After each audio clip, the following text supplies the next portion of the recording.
The reactor is a core component of the production process during a chemical reaction. It primarily facilitates mass and heat transfer within the reaction system. The effective and accurate transfer and control of energy heat, cold, directly impacts the reactor's temperature control accuracy. Energy, heat, cold transfer within the reactor primarily relies on the reactor's jacket or half tubes. Broadly speaking, the reactor is also a subset of the partitioning heat exchanger. Therefore, to effectively control the temperature accuracy of the materials within the reactor and the amount of energy, heat, cold transferred, a temperature control device is required.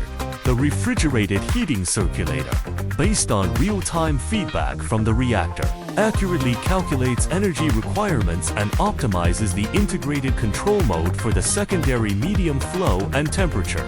This approach saves energy while ensuring reactor temperature control accuracy. It also ensures repeatable system operation and consistent product quality. It reduces the lag time associated with the cascade control of the reactor temperature, improving system control accuracy.